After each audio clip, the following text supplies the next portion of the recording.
NASCAR at Dover Motor Speedway this weekend. They only go to Dover once a year now, which has been great to a lot of racetracks. Just having one date really increases attendance in a lot of areas, unless you're like really unique or special like Phoenix. Phoenix seems to do great with 2 dates every year. They've got a good demographic out there. Of course, the super speedways will always be good for 2 dates. So Daytona, Talladega, and now Atlanta. Be curious if Atlanta ever removes the super speedway package and goes back to more of an intermediate package, if that will reduce them back to 1 date, maybe open the door for another track.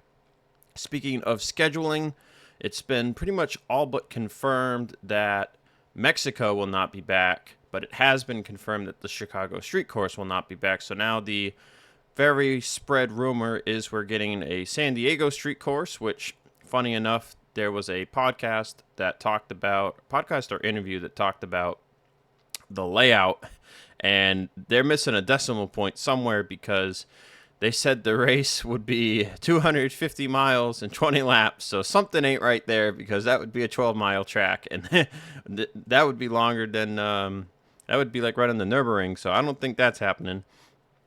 And then the other suspected rumor is that we could be getting Chicagoland back. If we didn't get Chicagoland back, I would hope maybe they're going to go to Montreal instead of Mexico, which would be cool. Maybe they can just cycle back and forth between those two. But if they're going to do Canada, I mean, that would work great, going from Michigan to Canada as opposed to going from Michigan to Mexico. So hopefully the next time, if they do go to Mexico again, it's after they go to, say, Texas or like Talladega or something, because that would be a lot easier for the teams. Anyways, it's been a week. We didn't have an episode last week. This is episode 17 of Who's That Driver? Episode titled, I already got the title because I knew who the guest was going to be. We're calling this one The Art of Blocking. And I'm joined by Tyler Stahlhood. Tyler, thanks for joining me. I hope you don't mind. We're going to do a little tongue-in-cheek with the title and the thumbnail this week, just a little fun. Hi, welcome. Happy to be on. I know we've been talking about it for a while, me getting on this podcast. I'm glad we could finally sit down and have a chat. Yeah, there was a moment where, obviously, we were going through some stuff, and I wasn't sure if it was going to happen or not, but I had your name on the list to begin with anyway, because I know you've been around a long time, and I had Randall on, so it was going to be good to have you on at some point. So we've kind of worked our way into the fuel drivers here. We started with Vincenzo Focusato, and then we had Apollo on 2 weeks ago. By the way, everybody go check out episode 16 if you haven't already. View count's a little low for that one so far. I'm not sure if I just need to spread it a little bit more on some other servers, but go check out episode 16 if you haven't already, as we might have some tie-ins there from this one. But yeah, I wanted to get you on.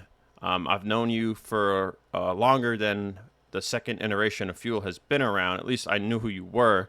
Of course, we had the Sim Racing Association back in the day, where we had all those leagues in one TeamSpeak serve. If you remember, that was like 2016, 2017.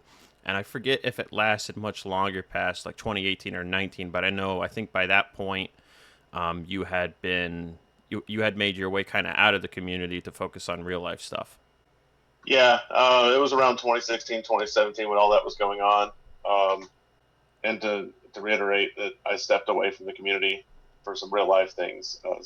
Some moves, changes happened while I was gone. But I mean, all in all, when I came back eventually in I think it was 2020, not much had really fundamentally changed in those 3 years. Yeah, I mean, that's one thing I think about sometimes is I'm eyeing like maybe a year off or so, and I wonder like how much will it change, but like, probably not really much at all. I mean, the only thing that maybe changes is the faces you don't see, and then the new faces that are like coming in and trying the game out for the first time. I know there's a lot of younger crowd that are coming over to the game from Roblox, and then some of them have already been into iRacing a little bit, and then they've heard of NR. And I think NR, for a lot of the younger people that are coming over from iRacing, is just good to get them some seat time where they don't have to worry about their I rating or their safety rating, and they can kind of goof around a tiny bit more because iRacing is just serious like all the way through. Well, let's get into you, Tyler. We'll start with what got you into motorsports. That'll be a bit of a three-part question. So it's what got you into motorsports, who your first favorite driver was, who it is now, if it's changed. I mean, you've been around a good 4 decades now. Not to shout out your age or anything, but and then your favorite form of racing. Yeah, so my first real memories of motorsports was my dad. Him and his best friend were were into NASCAR, kind of part time weekend warriors. I do remember Jeff Gordon making his first start, which was Richard Petty's last start, like the same race. Those two things happened. And I don't know why my dad just like gravitated towards Jeff Gordon, but we watched his rookie season in '94, and then we watched him win his first championship in '95, and just something about that. Like this is the next big thing. Like keep an eye on this guy. So obviously that became my favorite driver just right off the bat. And we were walking around Walmart one day and saw this NASCAR Racing by Papyrus on the shelf in the computer section, and I was like, "So is that like a game for the computer?" And he was like, "Yeah, I don't know if our computer would run it, but we can try it." So we got it, and I don't know if you ever played the '94 version of the game, but it is kind of really hard to set up. Um, our computer was kind of getting off on a tangent here, but it was one of those deals where computers were really expensive when they first came out. This was back in '94, so like an entry level computer was something like $4,000 Damn. in 1994 money. But there was like a demo model that was on display at Walmart, and some employee or somebody uh, played a prank on Walmart and put a password on it, and nobody knew how to get around the password. So they sold it off the shelf basically for parts at a 50% discount. So it was $2,000 for a computer that nobody could use. But my dad's other best friend, he had a few best friends, um, dabbled in computer electronics back from, I guess he went through engineering in college or something. So he kind of knew this was a Packard Bell, so it wasn't just unplug this and unplug that, whatever. Everything was soldered together. So he like literally desoldered every part of the computer and put it back together. Probably reset the CMOS or whatever the equivalent of it back then is, and then set it up for us. And then that game, I had to call him back over to help him set it up because you had to know the IP address of your sound card, uh, the DNS for the firmware and all this crazy stuff just to get sound to come out of the game. Wow. But it was finally all set up, and I had a lot of fond memories painting cars in the rudimentary paint shop that came with the game, and going out there and wrecking Rusty Wallace and driving around the track backwards and getting black flagged. Uh, Finally got my head on straight and started actually trying to race, and I had the most fun of all the tracks was Watkins Glen without the JD McDuffie turn. Mm-hmm. But I had a lot of fun on Watkins Glen playing on a little joystick. It was a flight simulator joystick, and it was two triggers, one on the front for your finger and one on the top for your thumb. And I had one for the brake and one for the gas, and then steered with the joystick left and right. Oh, okay. That was how I did That was how I did my racing until I let it go. That same computer could run NASCAR 1 and NASCAR 2, which was a lot of fun. I really liked that game because I got the Busch Grand National expansion pack and the Craftsman Truck expansion pack, and there was some tracks I'd never heard of. Nashville was on there, my local track. A couple of fantasy tracks, but when NASCAR 3 came out, my computer couldn't run it, and I didn't know anything about upgrading computers, let alone those old ass things. So I kind of just walked away from it focused on Super Mario and stuff, but kind of forgot all about NASCAR. Basically forgot all about NASCAR, period. It was right around when Senior died, and I was watching that race live. And my best friend was a big Dale Senior fan, and I was, of course, a Jeff Gordon fan. So we would watch the races and basically which one of our guys beats the other guy. So when Dale Earnhardt got turned and wrecked on the last lap, it was seen live on the broadcast that he went head on into the outside wall. Because I was worried more about beating my friend, my guy beating his guy, I was jumping and screaming and hooting and hollering and clapping and cheering. And, the news came later on that was a fatal accident. I felt about an inch tall, that I was basically rubbing it in my friend's face that his driver lost. I don't know. I didn't really watch a whole lot of NASCAR. I didn't really think about NASCAR at all, honestly. Just kind of put it out of my head.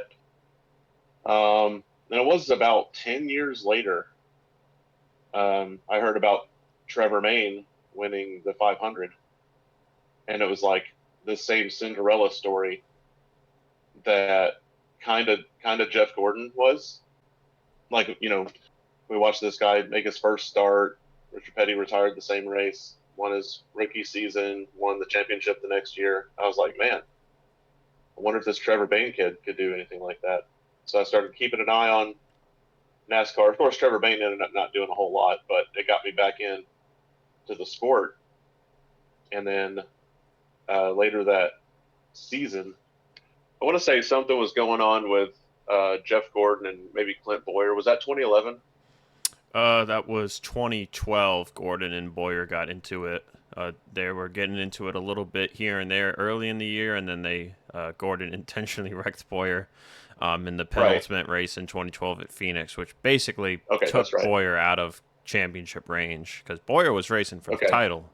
Something happened in late 2011 to get me like full force back into NASCAR, because I remember watching the Bud Shootout in 2012, and that was like as I was installing NASCAR Racing 2003. Something between 2011 and 2012, I got on Google and looked up what's the newest NASCAR game for the computer, because I didn't know if it was, NASCAR 3 is where I gave up. So I figured it was NASCAR 7, 8, 9, or whatever. NASCAR 1, 2, and 3 were all kind of quick succession.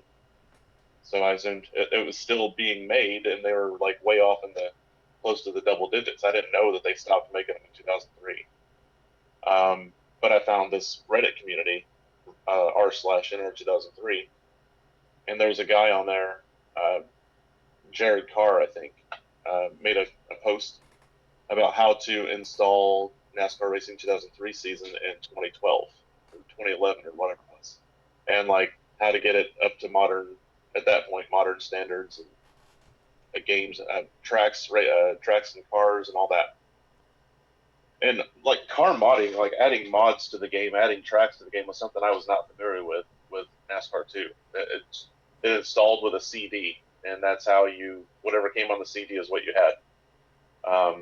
So learning about how NR 2003 all worked was a real big swing for me. But anyway, I got back on there. I started trying to. My old joystick was gone forever. It was off at a yard sale or something. But I got an Xbox 360 controller and tried to make do with that, and had a lot of fun with that. I eventually invested in a Logitech G25. My brother was kind of in the drift scene. He played Live for Speed. I don't know if you've ever heard of that, Sam. But he was a real big fan of the Logitech series of wheels, and that's just kind of the advice that he gave me was get you a G25 and make sure if you get anything else that it's a Logitech with 3 pedals. That's all I can tell you. So okay, all right. Sounds like my options are a G25 or a G27, and the G25s were cheaper and seemed more robust. You just get 3 and 3, 6 buttons instead of 2 on the wheel. It's really the only difference. And the G25 shifter, you can turn a dial to give you sequential versus H, and the G27 only has H. So to me, the G25 seemed like a better deal. So anyway, played a lot of that before I ever looked into league racing. one thing led to another. I did start seeing Reddit posts on there about leagues, and there was one that was it ended up being fast. It was Randall kind of reached out with Jared Carr. I want to say Luke Fleming was on the Reddit side.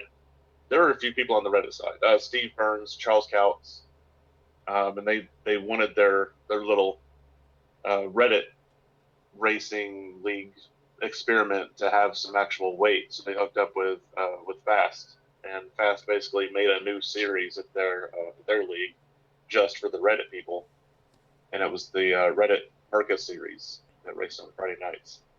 Huh, neato. And I was invited out by Jared to download the ARCA mod, look at all the available cars, and I'm a big Chevy guy, so I just looked for what Chevy is available, and ended up being the number 31 Applebee's car, which kind of explains why almost all of my throwbacks always end up being something about a 31 or an Applebee's car. Oh, okay, that's cool. Yeah. But that was the only Chevy that was available, so that's the one that I took, and my first race was at Pocono. There's a crash comp recap of that race on YouTube still by Leg Humper 83. That's Charles Couts. What a YouTube name. I think I made it halfway through that race before I got turned into the inside wall and ended my day. But that was my debut race. Not everybody's first has got to happen somewhere, and that's where mine was. Yeah, so let's pause and dive in a little bit on all that information. I just want to make a small correction, and I'm sure it's easy for years to get mixed up. It's been so long. I mean, the 90s for you was 30 years ago, but Gordon's rookie year was 93. And then I thought it was 94. Yeah, no, I actually got confused too at one point. I thought it was 94, but it was 93 was the rookie year, then 94 he got his first win, and then 95 he popped off and he won that first title because I know because I've been looking at a lot of old stats and stuff. I've been running like a mock sim, and I'm in like 89. And I was wondering if anyone had ever won the championship after their rookie year other than Dale, and the answer is no. No one's ever done that. But Gordon won in his third. I thought Gordon's rookie season was 94, but he made his debut in 93. No, the debut was 92. 92 the finale, like you said. But then he ran 93 full time with Hendrick. Yeah. But so Gordon is one of a few drivers who has won a championship in his third season. The other one that comes right to my mind is Brad.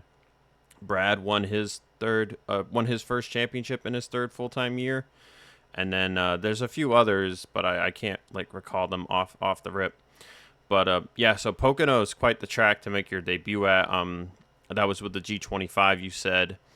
So you were already on wheel. Yes, and I believe I was racing in cockpit back then.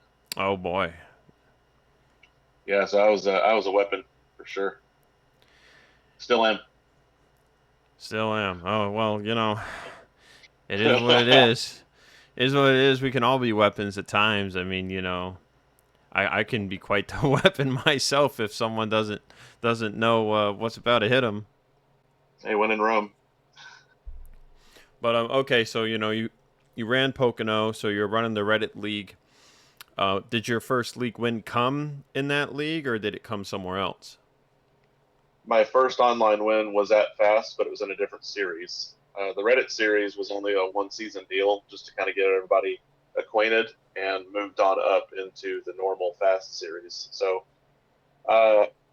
Randall can jump in and correct me later, but I think the series that were active when I made the switch into full, out of the ARCA thing and into the full Fast environment was a super speedway series that ran on Mondays, a truck series that ran on Tuesdays, a open set cup series that raced on Wednesdays, and an Xfinity series. They called it the Performance series that ran on Thursdays. And you move out of that ARCA thing. Everybody starts in the Performance Series. That's where you prove your performance before you're allowed to move on up into the other series. Some leagues like to do that tier system where you have to prove yourself here before you're allowed in this series. Fast used to be that way. You could race in performance and super speedways before you were allowed to do, and trucks was open set as well, before you were allowed into the two open set series. You would start by going into the truck series if you were advanced out of performance, and then once you proved yourself there, you can move into the cup series. And this was My back first when win there came were in the truck series. this was back when there were way more people in the league, right? I mean, all of these series were probably getting at least 20 people. The truck series was a little underutilized. Is a good word to use there. The performance series had a good 20 people in it. The cup guys could come down, but they couldn't qualify, I think is how he had it. So they had to start from the back. And then you're just getting seat time and kind of giving advice to the newbies. The Super Speedway Series was a wild card. It either got 10 people or 30 people. Truck Series usually got around 10 or 15, and then the Cup Series usually had a good solid 25 to 30. Back then, that's a lot of people to have interested in an open setup series too. Yeah. I mean, that's kind of what Hobo gets nowadays is anywhere from 20 to 30 for one of their cup races. Yeah, we can kind of get into why I think the numbers dwindled later on towards the middle of the call. But to answer your original question, my first win online came at Paris Circuit in the Truck Series.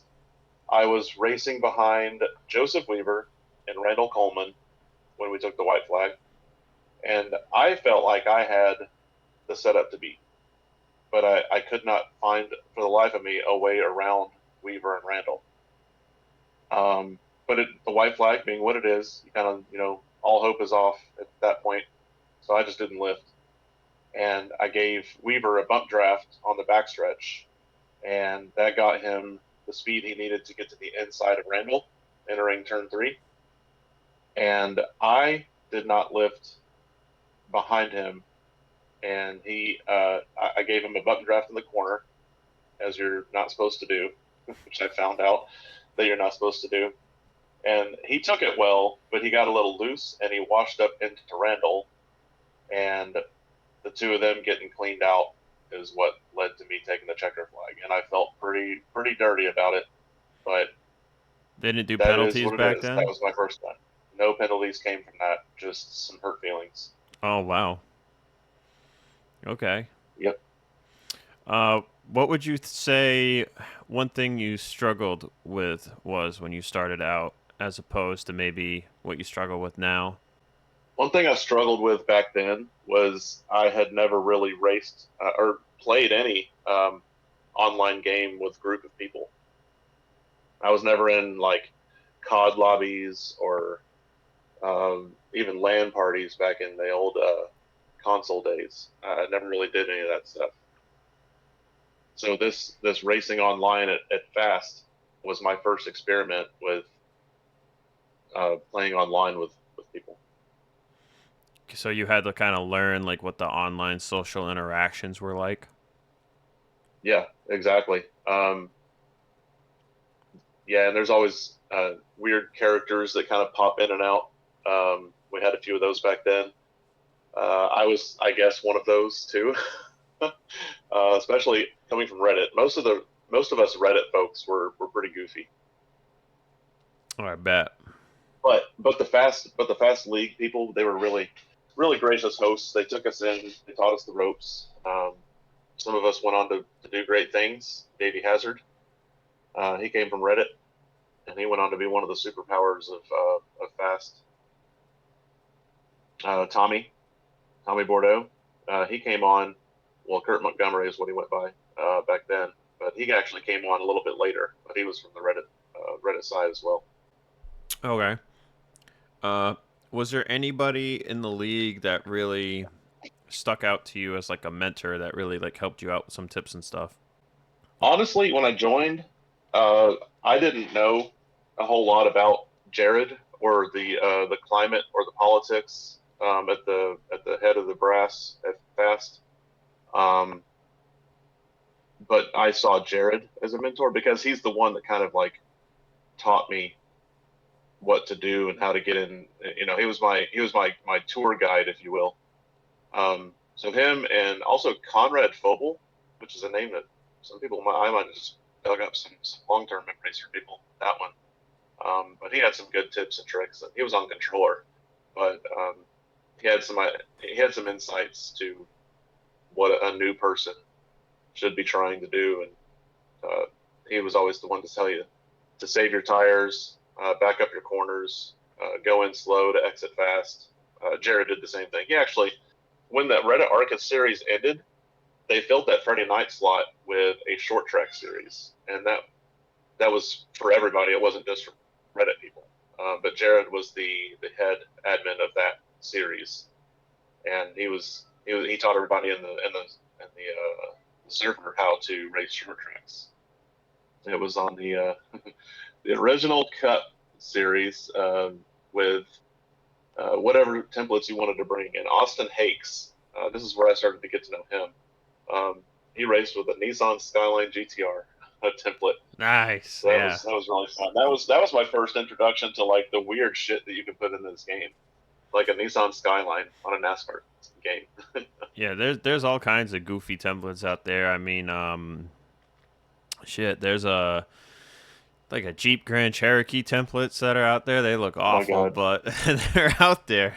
You got I think there's probably a Hummer one out there. I'm sure. I just but there are some really goofy ones where like they put the front grill fascia on the front of the car, and it's just like it just looks so wrong because it's like, yeah, that don't fit on the front of these cars, man.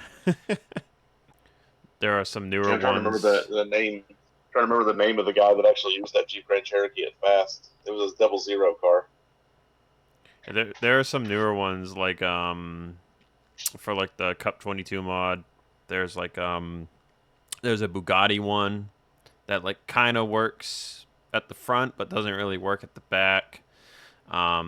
There's like a Ferrari one too, and then the one that's the funniest to me is I think it was for one of the old DMR mods. There's a Lamborghini template, and it just looks so wrong. Like it doesn't work at all. Yeah, and I've made a few off the wall templates too. Most of the time they work. So I think my first official submission to the NR community was the Cup 90 Camry. I had a lot of fun making that one. There's two options. You can run it with the headlights or without the headlights. I was really proud of that, having options in the template. Yeah, layers are good. I've actually painted 2 cars the other week. Granted, I used the base because I don't really know how to design anything, but I used the base, and then I did all the logo placements, number placements, and stuff. But it's nice having layers on like the templates, and like the number layers are good too. So, you know, Big Evil Designs, they have a ton of numbers on their website, and it's really, really cool to be able to get like a number from like almost any era that they have up there. Yeah, Big Evil does a really good job of providing accessories and assets for people who want to have an easier time painting cars. Stunod is another good resource for people. Yeah, Stunod's like our big forum haven now. You know, 10 years ago it was Sim Racing Design was the big one. Oh, yeah. But you want to talk about an ego, you just talk about Matteo. You know, and then the ego got in the way, and that whole thing shut down. Man, like I don't know how many years it's been now. It was shortly after they released the 2020 Xfinity mod. They did NXS 20. I think it was like a year or two after. Matteo was like, "Fuck y'all fucking suck," and he pulled the plug on that forum. But that was like the place to go to. But there was a lot of toxicity on there. I'll admit I didn't really converse with people much on there because there was a lot of toxicity. Yeah, I for the most part stayed out of all that. The only part that I was personally affected by with the toxicity and the egos and the big heads over there was I forgot my password and tried to log back in and like do the reset password, and it I don't know, it was weird. Like it said my account didn't exist, and they were not accepting new registrations. Yeah, that's strange. So I couldn't even make a new account with another email. So now you're using, let's see, what wheel are you using now? Because I know you were using a Thrustmaster for a couple of years. And then I think this year you switched back to Logitech. If correct me if I'm wrong on that one. So that G25 started to my original G25. It started to have some issues. Like the wheel was getting really loose. I was probably running my force feedback too high or something, but it was already used when I got it. I guess I just used up the rest of the life in it. And I went on Newegg and got. I knew the G27 was like what people were talking about, so logically I just moved up from the G25 to the G27, and I've still got that wheel, and I'm using it now. But 2 years ago, I finally gave in to the peer pressure of belt drive is always better. So I went up and got an open box Thrustmaster TX Ferrari Italia edition or whatever. And I got one of those Bodner cables to keep using my G27 pedals because I don't even know anything about those Thrustmaster wheels, but they come with the bargain basement pedals, one gas and one brake, and they feel like a toy. Yeah. And I didn't want to at the time throw out for the it's not TH3PA. Those are the pedals. What's the shifter? TH something. Yeah. The shifter Thrustmaster have is really nice. They have a nice I like know it's a really aluminum nice one. shifter. Yeah. Yeah, but I didn't want to shell out for it, so I got another whatever cable to use my shifter from a G27. Basically, I used everything from a G27 except for the wheelbase itself, and I used the TX for that. Huh. And I spent a year playing around with it, trying to make the most of it because everybody's like it's better, it's a belt wheel, and I don't know, man. Something about I don't know if it's because I'm doing NASCAR 2003 or if it's my muscle memory. Something about the belt drive wheel just never made sense to me. I was used to how the G27 felt. I felt like I was faster before I switched wheels. So over the last off season, I was 7 or 8 months ago, I switched back to the G27 and put the Thrustmaster back in the box, and it's in storage. I can go back to it later if I want. But the G27 just never let me down, so I went back to it. Yeah, so interesting conversation. I actually wanted to bring this up too, because I know you've switched wheels, and I've recently been talking to Robert Kubat and Tyler Mallon about different wheels and stuff. So Robert had a Moza, and he got the Moza I think like a year or two ago, and he was running a Moza. And the Moza's like the cheap, like entry level for like direct drive, but it's still a great wheel. Like it's not cheap by any means. Like it's a good wheel. He enjoyed using it, but so he upgraded to something else. But so even now on the newer wheel that he has, that's also direct drive, he says NR feels like really uncomfortable. I guess would be a way to put it, because it's like you have to adjust the force feedback on the wheel setting itself. You can't really adjust it in the game. But so I was talking to Tyler Mallon, and Tyler got a Moza himself now. So he got a Moza, and because he's been doing iRacing more, and he says it's great on iRacing, but then he tried to run it on an R, and he says he can't drive an R now. And the reason for that, he said to me, is there's no centering spring in a direct drive because it's a direct drive. The Logitech wheels, they're gear based, so they have the centering spring and everything in them. So they, it seems like to me, based on from what you've experienced and what these other people have experienced, the Logitech wheels are the best wheels for NR because of the centering spring and like how they function. That's funny. I don't even use the centering spring. Yeah, well, so I mean, but even without it, it might be it's something with the Logitech wheel like works perfectly with NR. So like I feel like to me the perfect like equipment you can have for an R is a Logitech wheel. Now that not like the True Force $1,000 crazy wheel they have, just like a G29 or 27 for the wheel, and then get like some load cell pedals, either like Thrustmasters or Fanatec's, because I know. So I use the Thrustmaster TLCM load cells, and you and a lot of other people see how fast I am. The load cell pedals was like the final step for me to get that like extra bit of pace and consistency with inputs. And then I know from before I got him, Jovan Anderson was basically doing the same thing. He had a G29 or 920, whichever one he has. I think actually he might use the 923 now.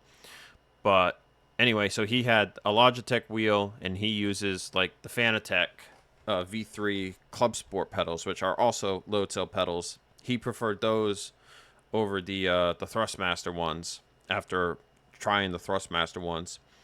But so he was really quick with that combination. So I feel like, and obviously there are guys that they can just use the Logitech pedals and make it work, and they have a ton of pace.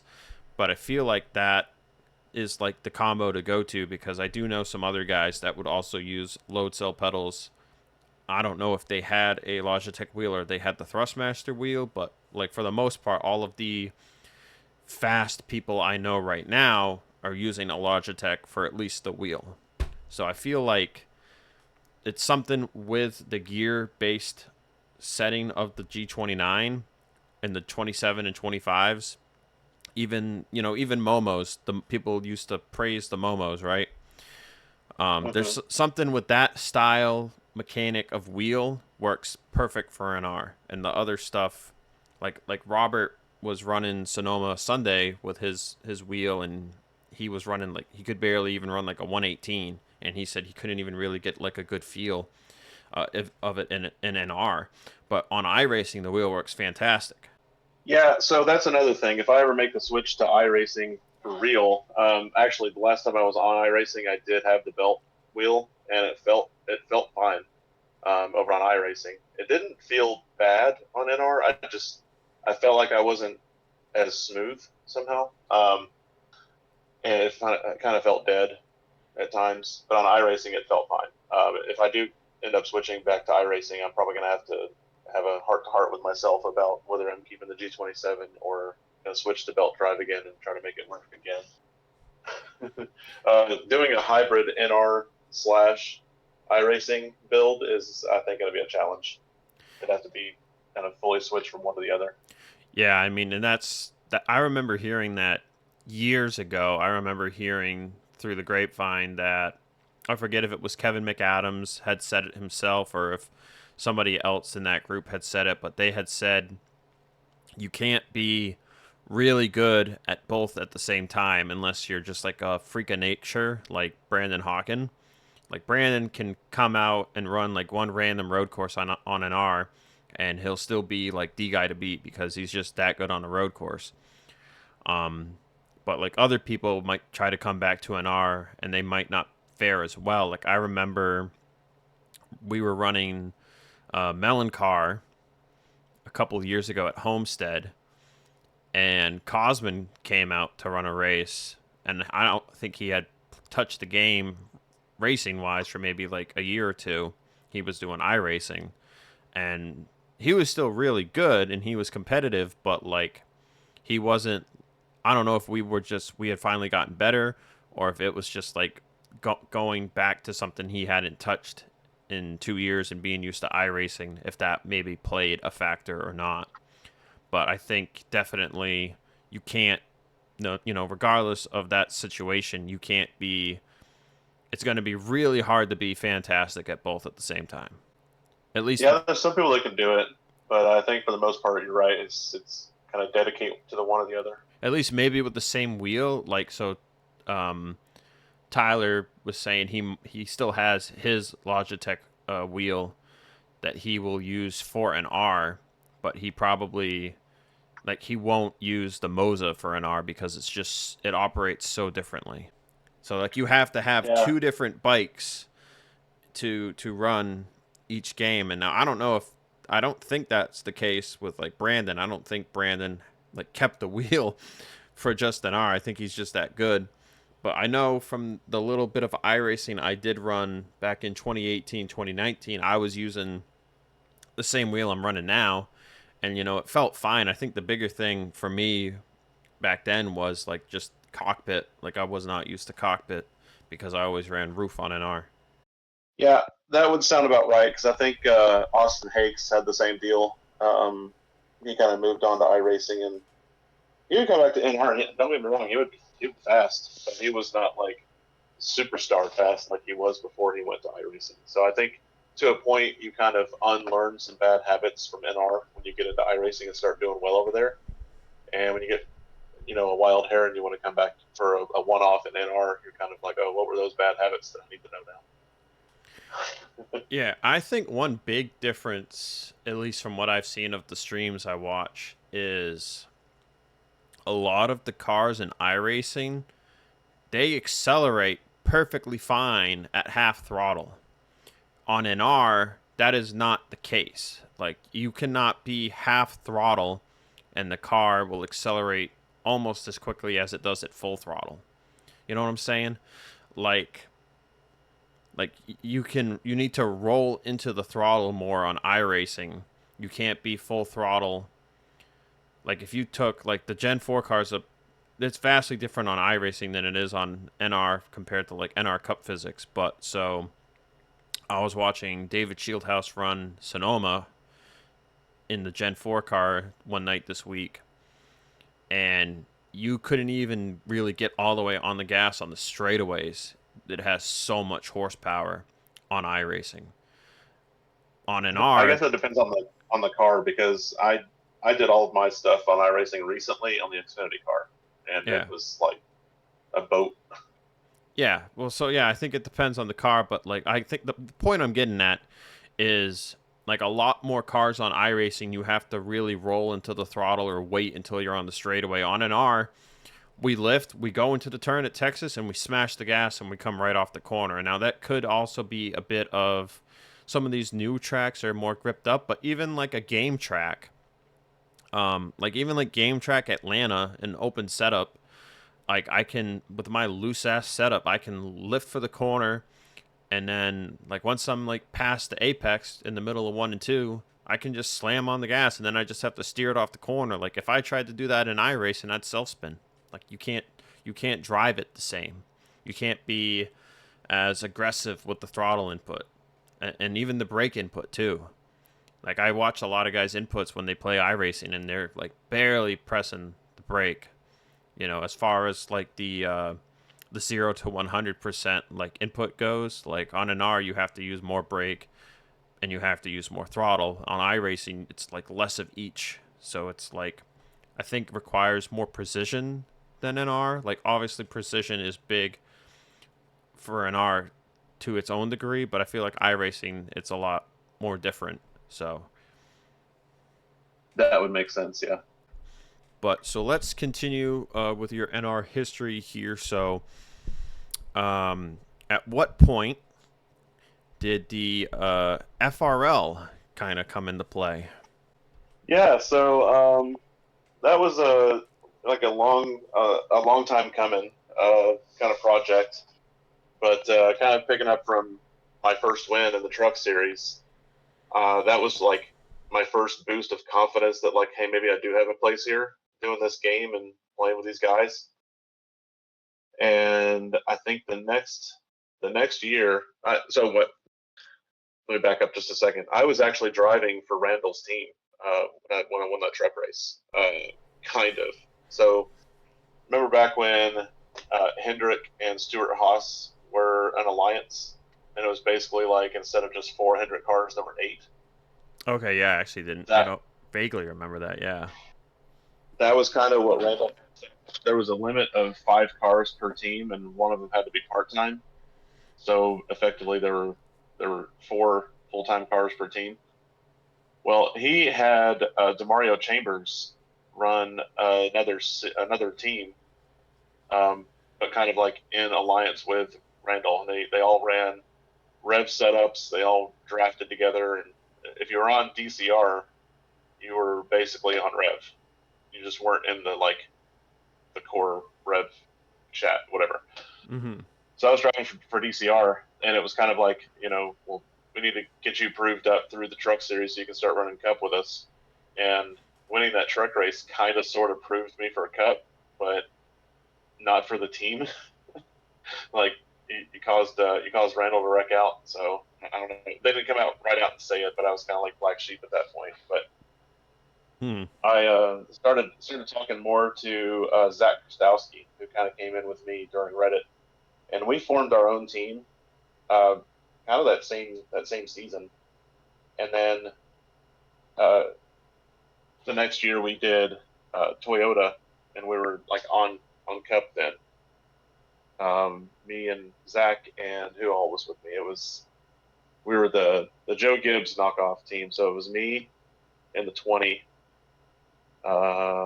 19 was Zach. Who was in the 18? I think it was Steve Harrison. And then Michael Murata. He was the 64 car, not the 54. Oh, I guess we had a 5-car team because Anthony Mendez was in the 11.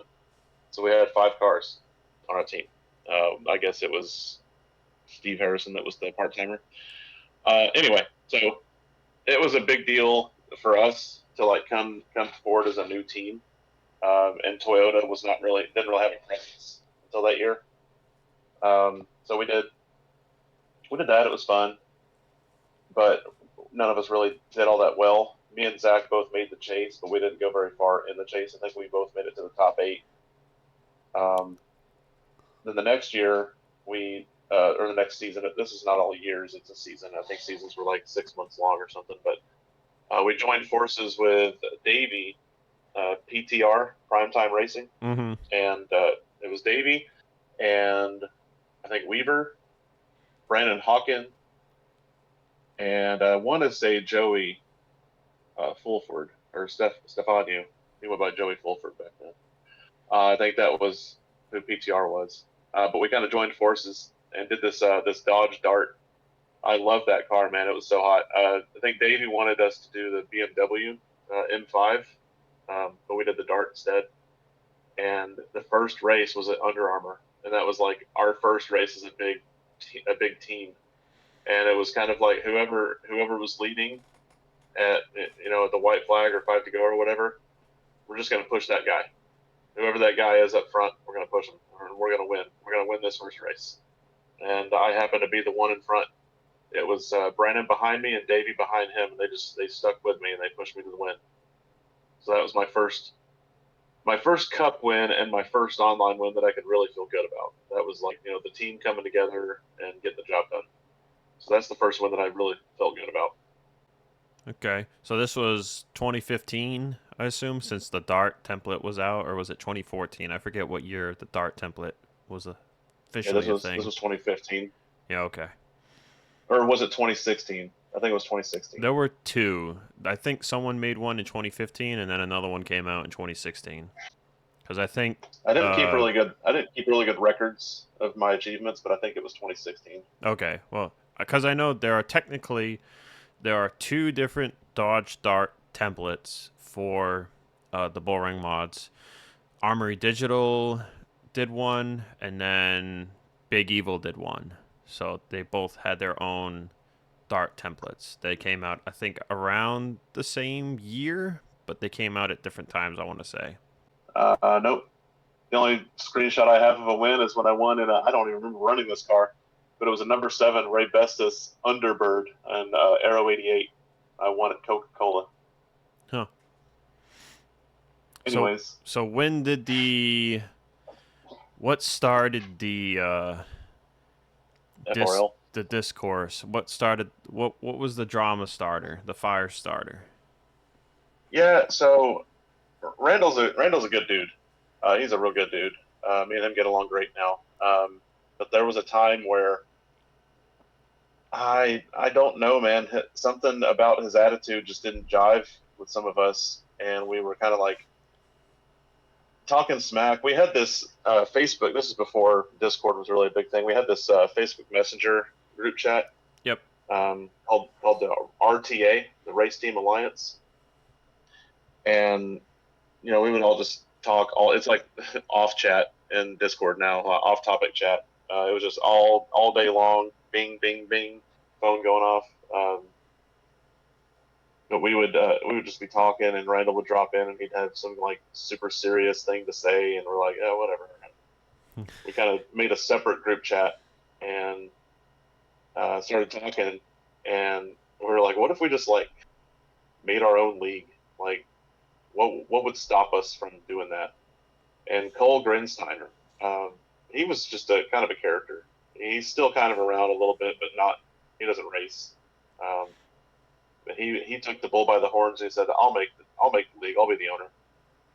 And we're like, all right, it doesn't really matter who the owner is, but yeah, go for it. And what are we going to call this thing? And I was like, how about FRL? And they were like, all right, what's it stand for? I was like, fuck Randall's League.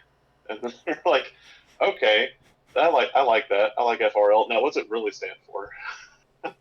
We got to come up for something that it could stand for and not, you rubbing it in Randall's face. So we're like, all right, well, RL Racing League. What can F stand for? So we're just like, friends, fun. And I was like, what about fuel? I'm like, yeah, that'll work. Fuel Racing League, FRL. We'll do that. So suddenly it was a thing, and we were starting to like get ideas together. Cole was the owner. I was the number 2. Davey and Zach were number 3 and 4. So we were kind of like the first admins. And then Cole started like not being all that serious about anything at all. So we were like, I don't know if this guy is like owner material. The more we actually get into this and start doing this, one of us should probably step up and do more of the housekeeping, the owner stuff. And Zach was like, I don't really want to do it. Davey was like, I don't really want to do it. He was like, I'll do it. All right, cool. So I became the new owner. We, I guess, overthrew Cole. He didn't really care. He was like, yeah, whatever. I wanted something. It was just like I wanted something. Overthrowing a dictatorship, whatever. Yeah. He was like, I don't really care. I wanted something to do other than race it fast. It was getting kind of toxic. So we had all these ideas that we just wanted to do something, and our first series ended up being an IROC. So let me tell you about how autistic of an owner I was at the beginning. Oh boy, yeah, that's a phrase. I decided that we should do it as an IROC series, and instead of people claiming a number, we'll start a sign-up sheet. And whatever order they claim a number, they don't claim a number. They just say, I'm signing up. I'm here. They would just comment their name they wanted to race as, Tyler Stahlhood, Joey Fulford, whatever.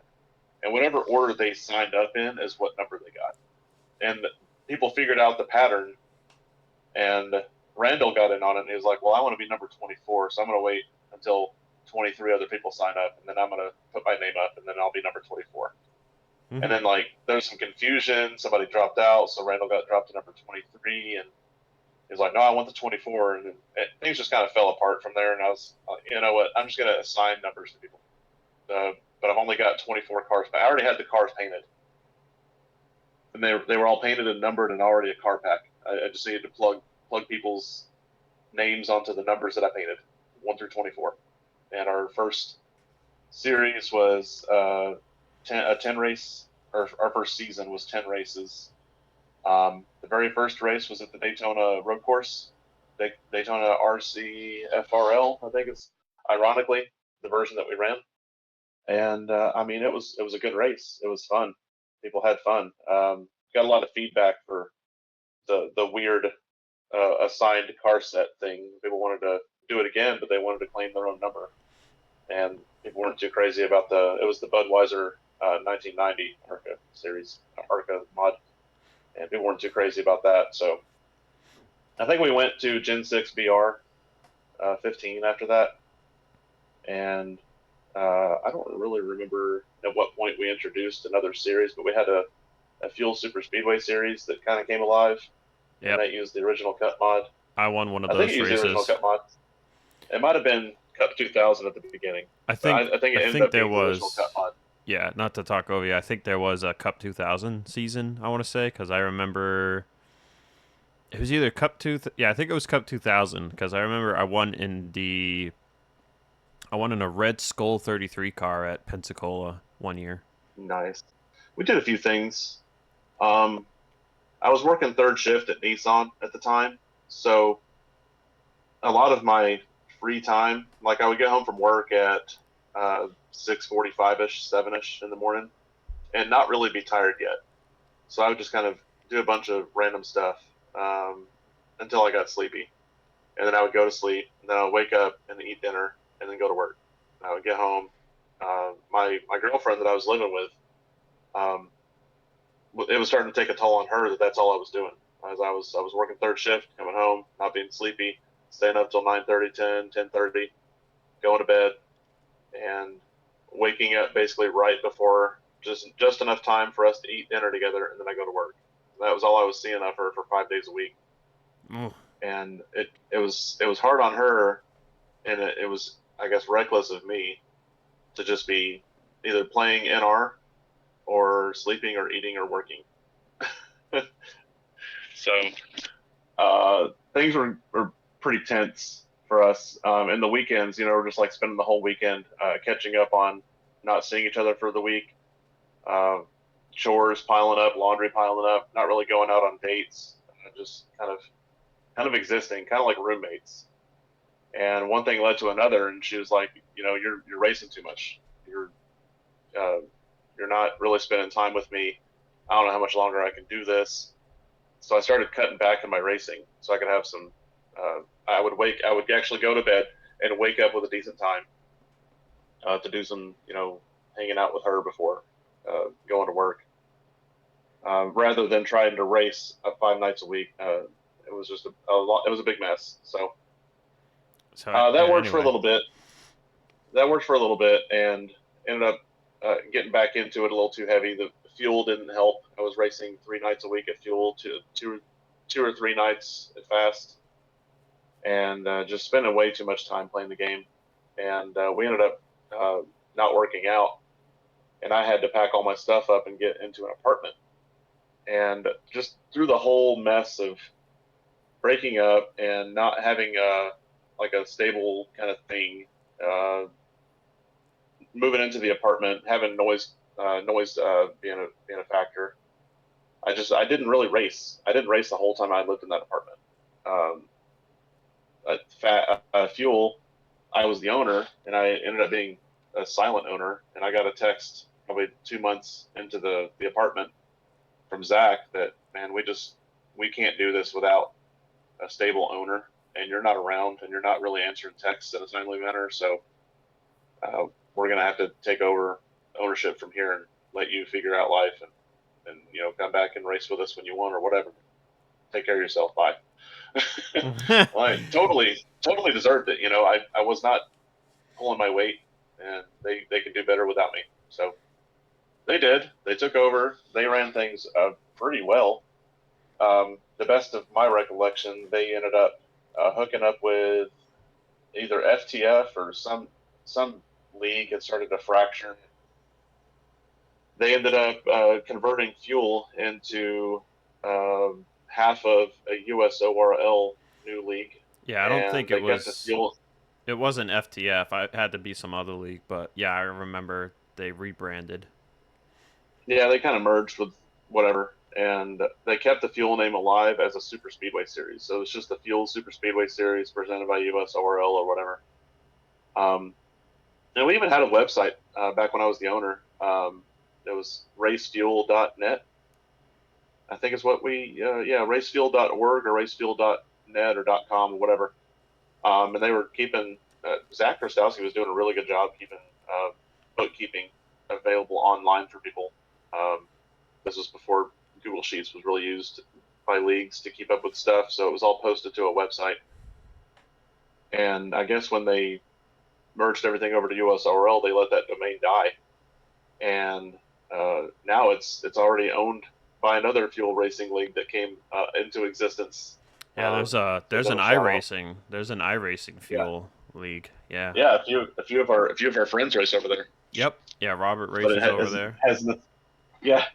I think Ryzen does too. But yeah, it has nothing to do with our fuel. They just happen to use the same name and the same website that we used to have. They jumped on the domain when it came open.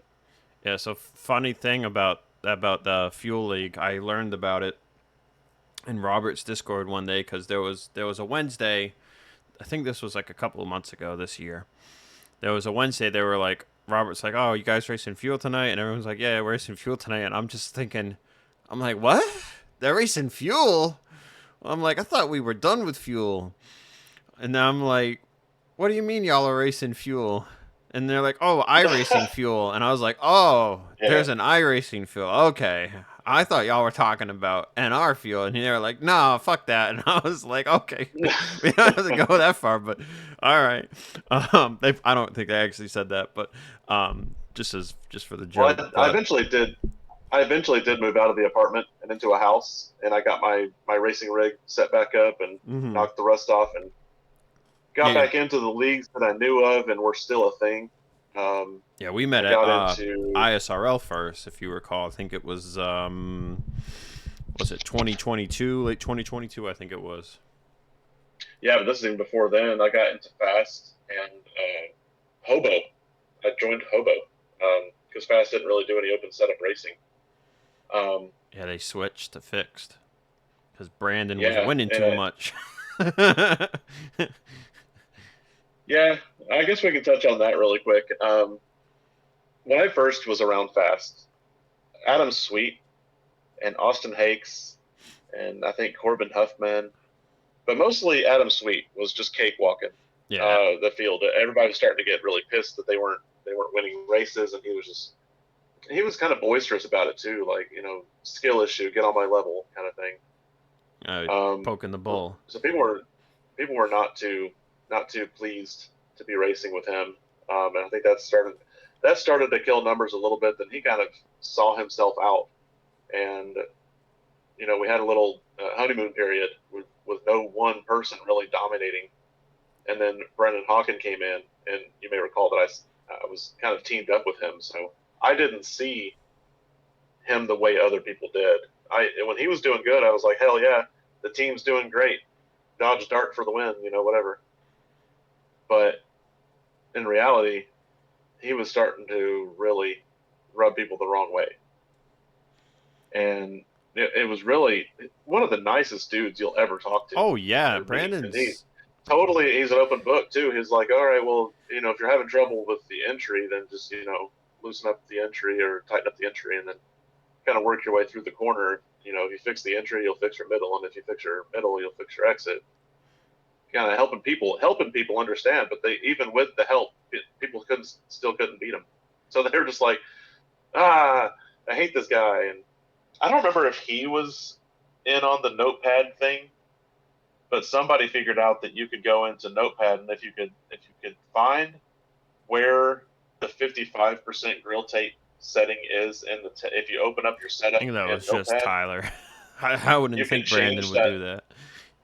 You could change the 55% to 57% or whatever. Mm. And I know Tyler was in on it, but I thought that Brandon might have been too, but maybe not.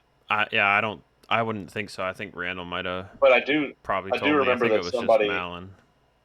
somebody got wind of something that Brandon was doing and called him a cheater, and he was not cheating. He's I just don't think that he was doing good. the notepad thing either. Yeah, but one thing led to another. He just stopped finding value in racing there anymore, so he kind of left. By then, the field size was decimated. I mean, they were getting 15 cars when they used to get 30. Yeah. Technically decimated when they were getting 3 people. But you know what I mean? Yeah. I mean, Brandon, nicest guy I've ever met. I mean, you could get wrecked by Brandon, and you can't be. You would never get mad at Brandon for wrecking you because he's always just like sorry. He'd be like sorry. I mean, and always like the nicest way about it, and Yeah, Well, he's Canadian. Brandon's He's always cool. like, sorry. Yeah. I mean, there are some Canadians kind of assholes, but Brandon's like probably the nicest one. Yeah. Brandon was in that iRacing race at Sonoma. I was watching Shieldhouse be in, and it was between Brandon and this guy by the name of Joshua Chin, and Joshua Chin actually wrecked Shieldhouse because Shieldhouse didn't get out of his way fast enough, and he was blaming Shieldhouse for coming out of a corner too slow or something, and that's why David got wrecked. And David was like, "You didn't even give me time."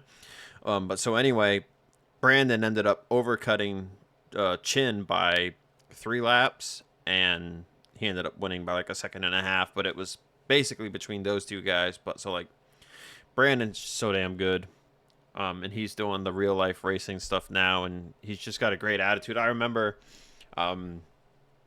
It was kind of crazy to see some emotion out of Brandon. There was a live stream for the thing that Brandon's doing. They're like, it's like a stock thing or whatever. They all race for teams or whatever, but they race on like real tracks and stuff. And it's been going on this year. But there was a draft late last year, and they live streamed it, and I watched it. And most of them were there in person. Like Brandon, there was Brandon, and there was like one other guy from Coke that I recognized was in that. And then the rest of these guys, like I didn't really know them. Some of them were from like some European countries and stuff. But so Brandon got selected, and he was so like emotional in his interview. Like he was crying. He was so happy. He was crying tears of joy. And I was like, man, like I've never seen this side of Brandon before. I'm like, but like just happy as hell for the dude, because he's the nicest dude, and he puts in a ton of work, and he's so good. I mean, like it's kind of laughable that anyone would hate such a guy. Like he's just so good, so nice, such a great dude. Like he's awesome. Yeah, I totally agree. Yeah, one of the nicest guys I've ever raced with. But especially being such a nice guy and also being my teammate, I couldn't imagine anybody possibly having a problem with him. From my point of view, the dude was sliced bread. So it felt like a treat to race with him rather than a threat. You know what I mean? Oh, yeah. I mean, I remember he raced at Bomb Squad Watkins Glen one year, and I had nothing for him. And then he raced again a couple years later, and by this point he had given me and Joven his setup for the Glen, and we had kind of figured out how to drive it, and I would at least use it every time. I still use it. It's such a good setup for Glen 2011. But he raced. I think originally. Go ahead. He raced at Bomb Squad, and then he raced also our season 1 at Fuel. But at Bomb Squad, I was able to keep up with him for like 5 laps and just kind of see what he was doing. And I didn't keep up with him in the end, but I learned so much in that like 3 to 5 laps that I was able to follow him. Right. I want to say originally one of the first people that started having a problem with Brandon were actually his own teammates. I don't want to speak for Davey and Tommy, but I think they wanted to beat Brandon more than anybody else did, because I think knowing that they had the same setups as Brandon and they still couldn't beat him was starting to wear thin on their patience. Skill issue. Skill issue. I don't know what to say. Sorry to pull the Adam Sweet on him, but skill issue, really. This is back when Brandon was telling people that he raced 12-to-1 steering ratio, and everybody was like trying that. 200 degrees, 12-to-1, 200 degrees, 100 linearity, like crazy shit. Go-kart people are just built different. That's like how he was driving it is how like Max Verstappen drives his F1 car. Like you barely turn the wheel and the car just goes, Yeah. So by the time I came back to NR in late 2020, he had already kind of been gone from. There's 3 years is not a long time, but a lot can happen when you're not around. Like Tyler Mallon came and went in fast between the times that I left and came back. And there's like a whole story arc that I missed out on. So I'm just like hearing bits and pieces of it now and then. The whole notepad setup thing came and went. yeah, just a whole lot of stuff. But anyway, when I came back, I spent most of my time racing at, I think, ISRL and Hobo, and I think either Fast was on a break or I only did like one series over there. There was a what was that modular mod somebody made that looked kind of like a half truck, a half car, but it had like 600 templates made for it. Oh, ICR. ICR. There was an ICR series at Fast, and I ran that. It was between that and ISRL for my like normal fix, and then over at Hobo, I was trying to earn my stripes so I could get into the open setup stuff because that's what I really wanted to get back into is open set. But So just you were very running limited on trucks on Sunday, or I think they have another league on Thursday. I forget what it is, but those are their nights. over at Sunday. Hobo. What's it? At Hobo, over at Hobo, I was in the modifieds. Okay, yeah, that's the Thursday series I think that they run. I don't know if they Yeah, still run it, but I know and then their nights are Sunday trucks, Tuesdays open setup cup, and then Thursday they run something else. yeah, they have that same tier system where you prove yourself in the modifieds, then you're invited to trucks, and then you prove yourself in trucks, and you're invited to cup. I had made it out of modifieds and into trucks, and I ran like two or three races in trucks, and then I got invited to the cup series.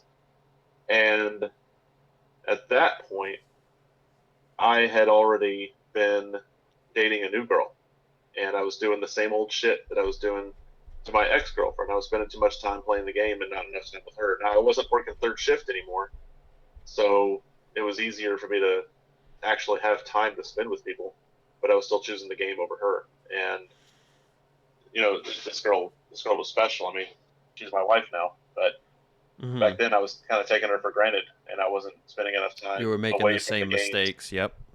Yep.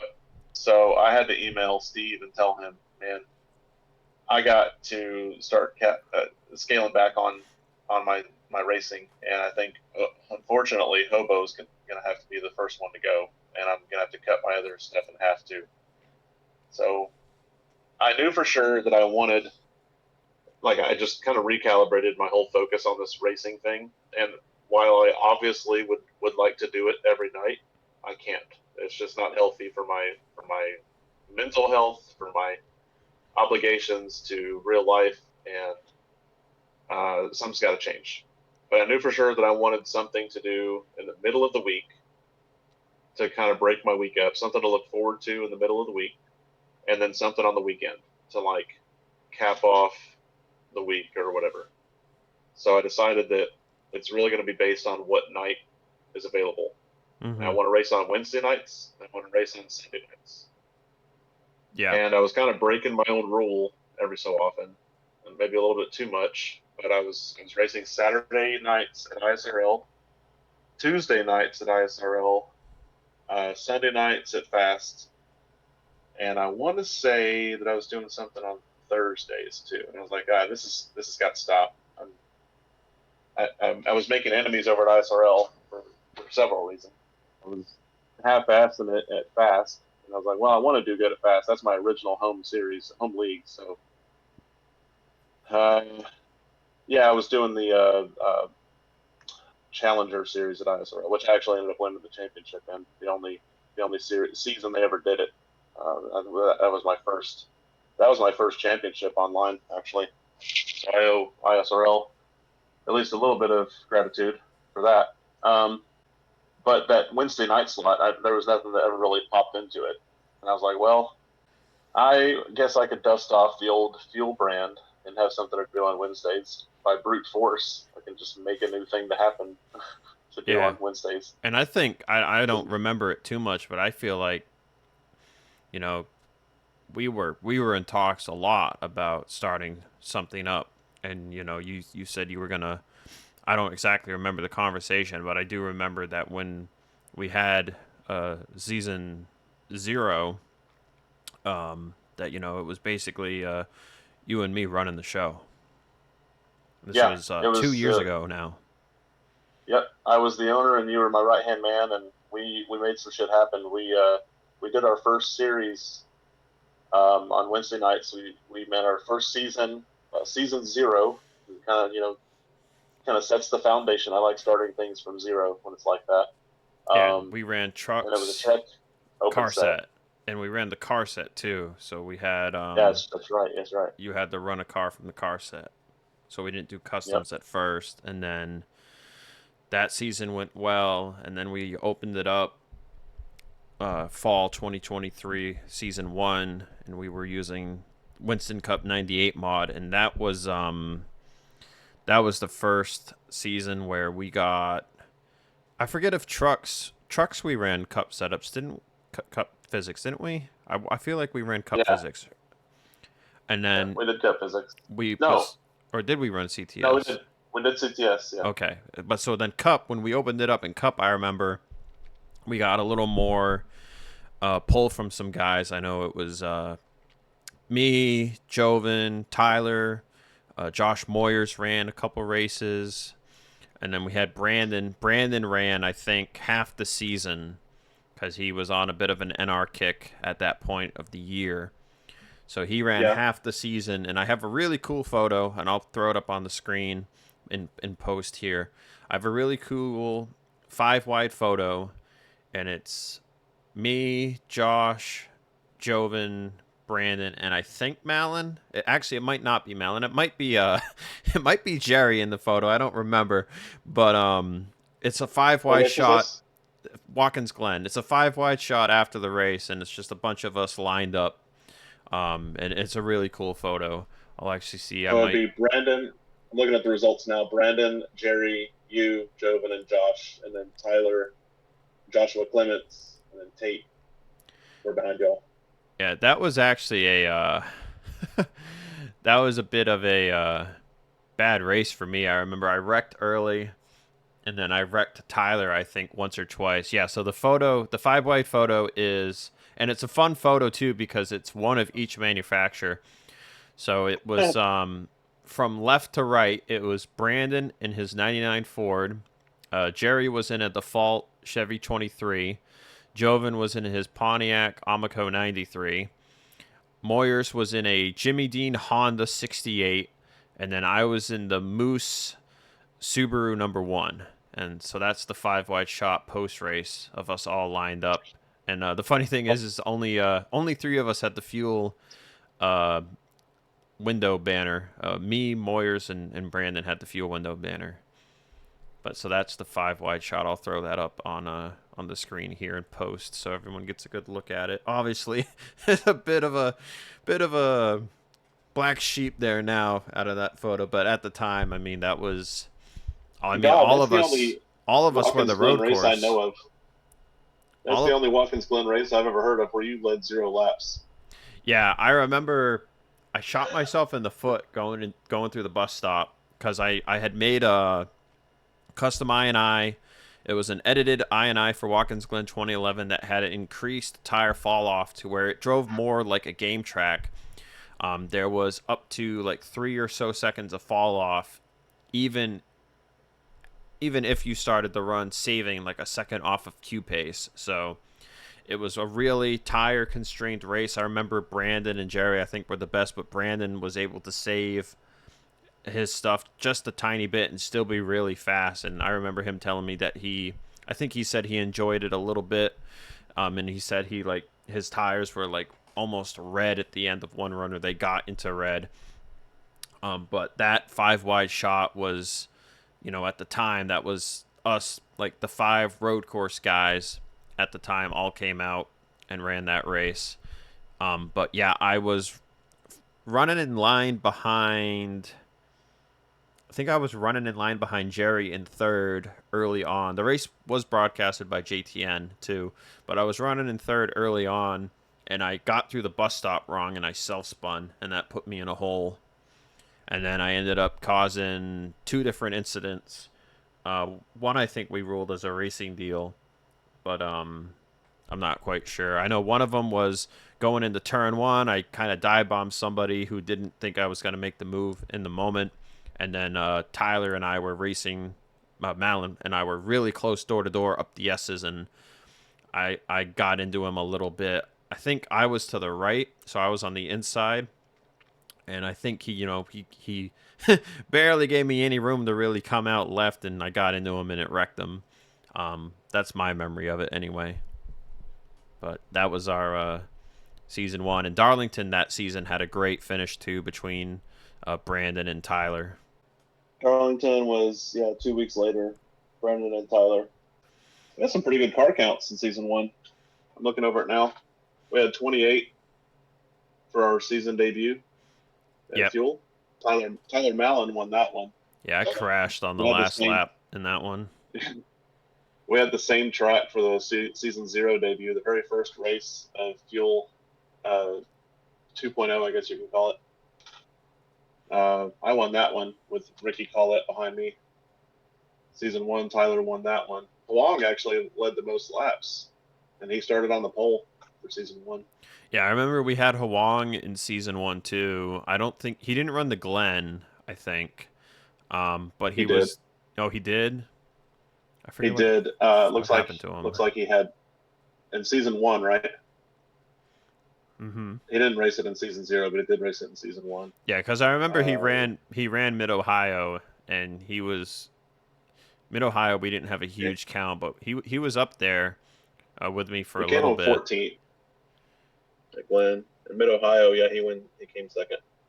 Yeah. We only had 5 cars in the race in Mid Ohio versus we had 20.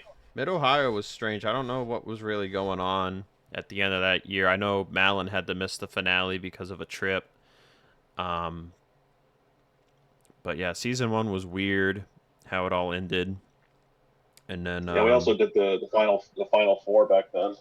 Yeah, that was the season where we kind of proved that maybe this format's fun, but maybe this isn't like kind of the way to go, because the only reason I won that season 1 championship was because, due in part, Mallon could not make it, and it was the final 4, which that was obviously, we don't have to go back into it, but that was like a whole discussion at the time of, well, like, do we add someone new in since Tyler can't make it? And I think I was like, no, like, just have it be a final 3.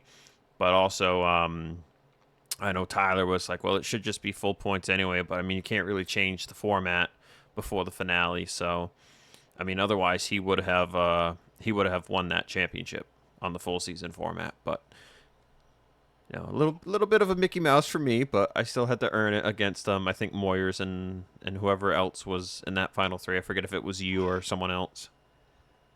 It would have been me.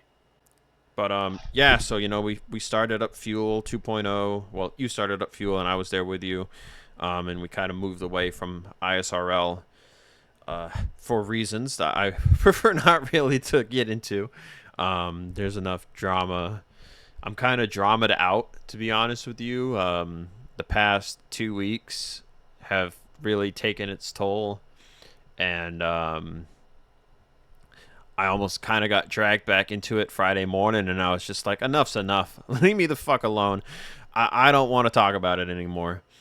The more time I spend around this community, the more I learn that there's just always going to be drama.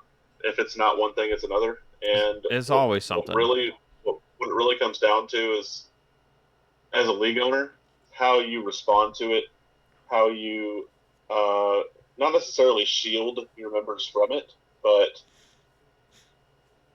that's kind of what it is. You have to tell it correctly too. Like if you're you have to tell the story there's some details without that just don't have to be spread.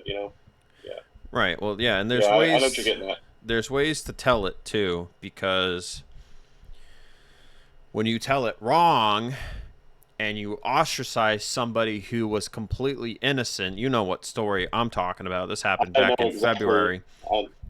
And you ostracize someone who's completely innocent and did nothing wrong, and you make them out to have done something just because, in my opinion, you're just sick of them bitching about other stuff in your league. I mean, that's just stupid, and that's wrong, and that causes more drama. Let's not get... There's one thing that I don't want to get wrong. If somebody was actually perfectly innocent, they wouldn't be embroiled in the drama in the first place. But the key thing to remember is that there's always 3 sides to every story, and you never hear that third side. You hear person A's side, and you hear person B's side, but you never hear the all-telling truth, with all the details, with all the biases removed. You never hear the full truth, and it's your job as a veteran in the community and as a league owner to figure out what to do with what you do know. Yeah, and Kind that's of take what. in consideration what you know about this person from the past, how they've been as a person. You kind of get a gut feeling about how somebody is, what their intentions are, what their integrity is like. And I could get more specific, but I think you know what I mean. Yeah. Um, Well, I mean, that's like the and recent. you make your own decisions, and you hope that the people that look up to you to make the right decisions agree with you enough to stick with you, and not throw you under the bus and say that you're siding with this person who's done this some atrocity that you're not entirely sure is true in the first place. Right, and that's what made the recent situation that was kind of like a brought back to light of something that happened a few years ago. That's what made the recent situation frustrating, because at first you're like, well, like I know person A, like they're not so bad now, blah blah blah. They did something unforgivable. Like, yeah, I get it. But then like you dive into it and you're like, well, this doesn't add up and this doesn't add up. Both, like, each side has something that doesn't really add up, and then it just becomes frustrating because you're getting yelled at from one side and you're getting kind of talked to from the other side, but it just gets really frustrating, and everyone's got an opinion on it. And like I said, Mm-hmm. I'd rather just not talk about it specifically anymore because I'm trying to distance myself from it. I want to just race it fast, go for this championship, Yeah, maybe stream a couple of these races. But if I stream, I'm not going to take any bullshit in my chat. I will say what happened to you for your stream at Chicago Street Course was completely unacceptable, and I hope that doesn't happen to you ever again. well, I'm not entirely mad that it happened. Um, it is what it is. It's in the past, and those people have been kind of scolded for their actions, and that's fine. Um, but more importantly than anything is that when I made the decisions that I made in response to all that, I knew that I made a reasonable, um, well-rounded, balanced decision. And unfortunately, sometimes even when you make the right choice, you ostracize people who support you because they just disagree with your fundamental decision making process, and you kind of have to walk back and meet people halfway. And I don't feel good about it, but that's what you have to do sometimes to keep a community alive. And for better or for worse, I can either make the right decision and have 5 people to race with, or I can make a decision that is accepted by the majority and have 20 people to race with. Now, I know people say all the time that I'd rather race with 5 good people than race with 15 to 20 jerks or whatever. Mm. And that as true as that may be, I challenge you to find a league or a series that has 5 people in it that survives longer than, I don't know, 2 or 3 months, and is Yeah. around to tell the story about it a year from now. Yeah. No, exactly. Um, with all that said, I do hope that some people that wanted to give Fast a chance are still open to giving it that chance. I did send an invite out to one person to spread around in the past week. I have not seen anybody join the Fast server since then. So I hope, though, at least with some time, that they consider coming out, giving Fast a shot, and I hope that they just don't feel like. I hope that they don't think that the decision took too long to be made, and now they're Yeah. gonna hold that against the Fast administration and not come out at all, because the decision that a lot of people wanted made was made. So I just hope they come Well, out and give us a chance. if anybody's like me, they have they have to make a decision about where they're going to race, and they should limit it They should limit their time in this game to no more than 3 nights a week. Yeah. If you really want to play NASCAR Racing 2003 season and you cannot get enough of it, then I recommend you stick to 3, maybe even 2, and put in seat time practicing for those and make those races your best effort, rather than spreading yourself too thin. And I'm speaking from experience, racing yourself so thin that you're only putting in a half effort, racing 5 nights a week. You're showing up for practice, and your time in practice is all you get for practice. Put some seat time offline, and make those limited starts even better. And I think you'll be more impressed with your results, your year-end results, your race results. And as a side effect, you're also limiting yourself to the amount of exposure to this random drama that pops up. You're kind of only tuning in twice a week versus staying plugged into it 24/7. Yeah, absolutely. And, I think practicing offline by yourself, maybe with like a couple of AI, but just, don't load the track up, because AI are bricks. If you barely touch them, they just spin you right out. But just like, especially for like especially for like an open setup league, having just an empty racetrack to practice laps on and do a fuel run on is great. And you just really can figure out how to control your own car before you have to put yourself around other cars. And then when you're around other cars in practice for the race night, then you can figure out like, okay, like how do I have to drive this if I am on the inside of someone or on the outside of someone. And yeah, I mean, there is like seat time online only goes so far. If you're racing every night, like you do want to spend some time off the servers and just practice on your own and hone your racecraft that way. If you're truly interested in just like getting better, if you're in it for the fun of it, then I would say, yeah, go crazy if you have the time to go crazy. I mean, I was racing 6 or 7 nights a week at the end of last year, and I'm probably not going to do that again. I was just doing that because I was going for a certain goal. Next year, I'm definitely probably only racing 2 nights a week, because I'm trying to get back into working on my book stuff, and you really need to be working on that 5 nights a week for 3 hours a night. So I won't be racing too much next year. So I'm going to try to add fuel back to my Wednesday circulation here.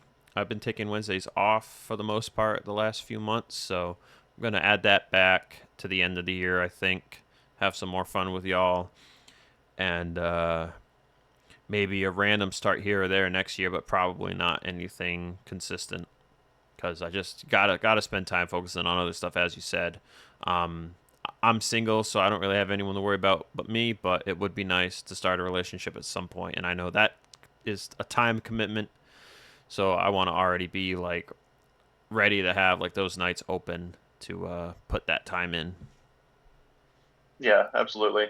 And I make this point about twice a year, it feels like, but I just have to remind people that this is not a profession. This is not anybody's job. This is all for fun.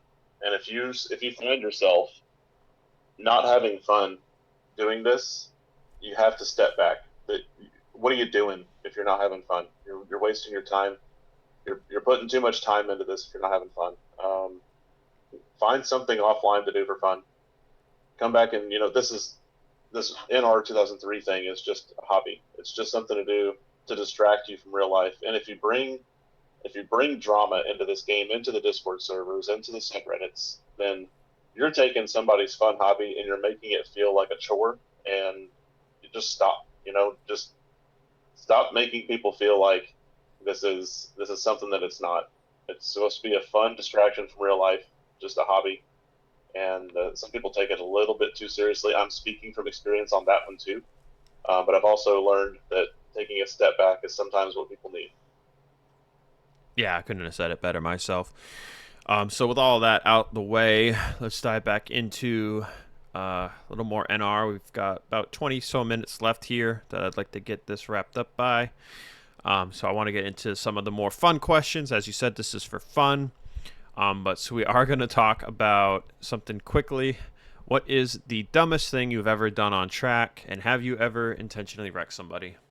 The dumbest thing I've ever done on track was, first of all, taking for granted that the game will never throw a caution if you do something off the racing surface.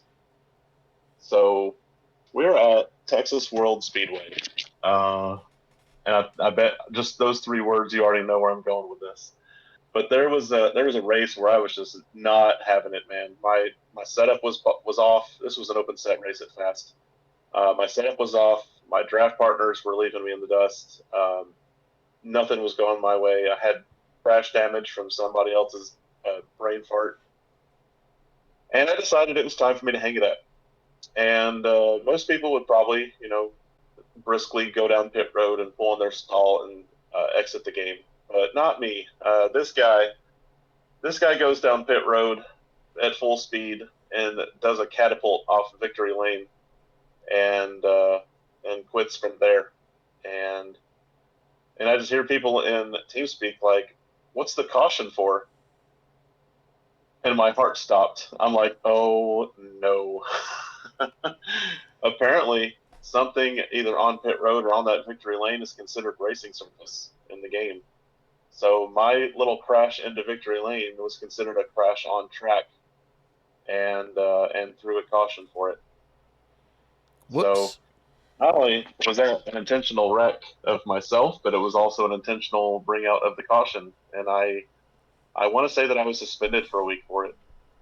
Damn.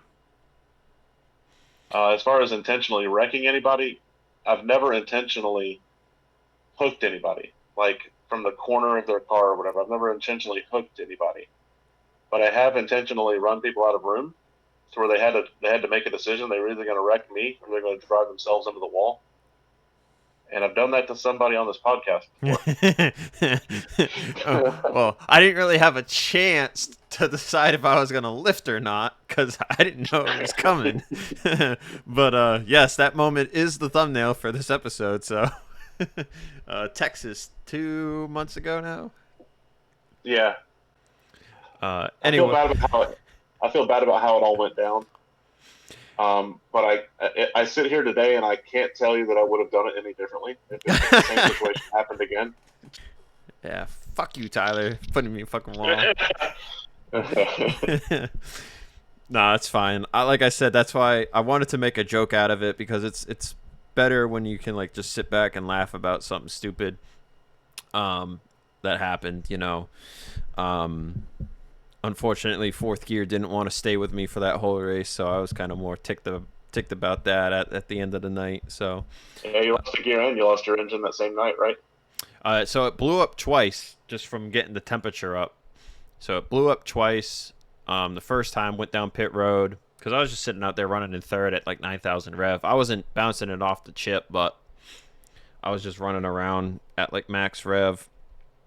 The main reason I did it was at first it was the right at the end of the stage for the second stage, and if you just retire, you don't get the stage points at all. So I was like, well, I want to get the stage points, so I got 9 points, and then I was like, you know what? I'll keep going. Maybe I'll put Tyler in the wall. I don't know. I didn't put you in the wall, but I did kind of get close to your door the first time you drove by. I did hold my breath. I do remember that. You held your breath? Okay. You were like, oh, he's staying out here with no fourth gear. That might not be good for me. But, yeah, so it blew up after, I think it took like 15, 20 laps, which I was kind of surprised. And I pulled it down pit road, and they spent like 5 minutes on it. And they let me go back out there. Yeah, and I mean, the funny thing was, because I still didn't have fourth gear, I didn't really feel the engine damage because I was just stuck in third. And then it blew up a second time, and I think by that point there was 5 to go, and I wasn't getting back out. But I didn't retire either, so it didn't really count as a DNF. But yeah, I am cursed at Texas. It's always something. Always something. There was an MOT race at Texas, I think late last year, and there was a caution late, and I was like, well, I'll just take 2.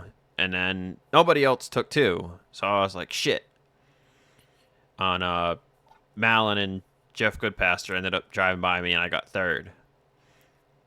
but I was at the front for the most part in that race. So I was like, damn, like I took 2 and everyone else took 4. Like I should have just taken 4.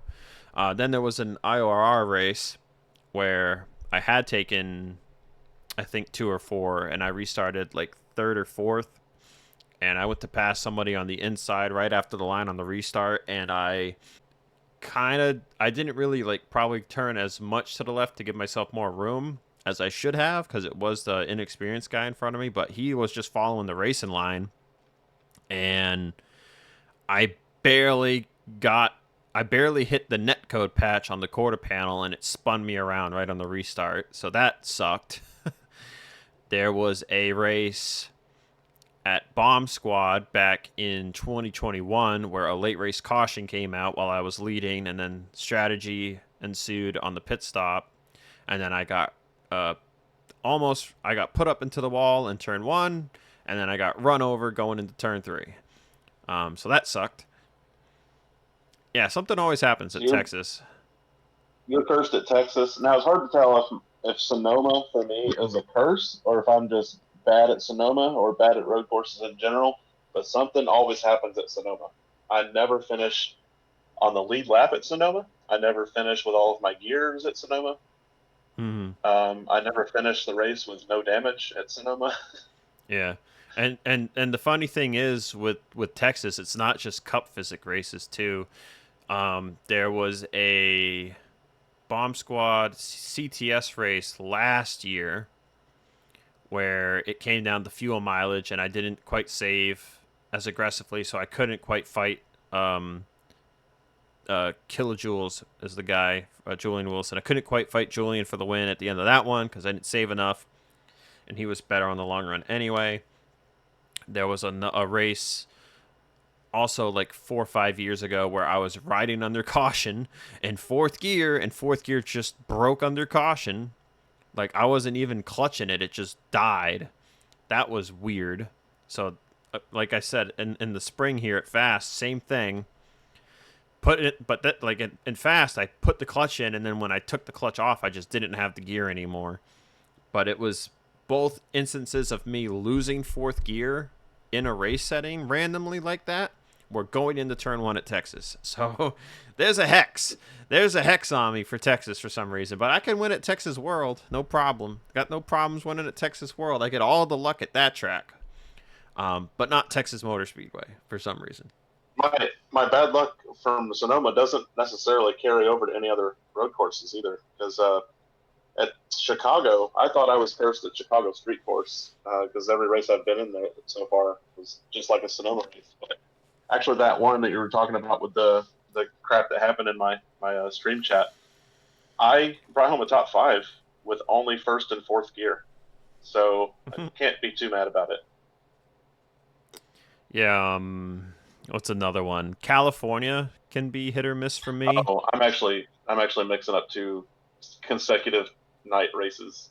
Yeah, I think Sunday night at Fast. Yeah, 2nd and 3rd, yeah. Sunday night at Wednesday. Fast. Sunday night at Fast, you didn't get a good result, but Wednesday night at Fuel, you did get a good result. Yeah. Yeah. So that track overall didn't claim me for the week, just the one night. Yeah, California. When I first was starting out, I would either self-spin or get in a wreck, or something would happen near the end, but I would always be top 5 up front fighting for the lead. And then at Fast last year when we ran it, Moyers actually got in the wall in front of me off of 4 coming to the checkered, and I didn't turn down as much, and I got clipped and wrecked. But then I also won a few races at the track and MOT, so that one's kind of more mixy, but not a lot of places are really running Cali anymore since they tore it down. Yeah, that's a shame. I really like that track. I like Michigan too. Apparently the plans for the short track have kind of evaporated. It doesn't sound like they're going to build a short track over there at all. So that kind of sucks. No, it doesn't look like they even could fit it in because of how close the warehouses are. Yeah. Turn 1 and 2 would go right through a warehouse. Yeah, sounds like there might have been some plans changing on that one or something.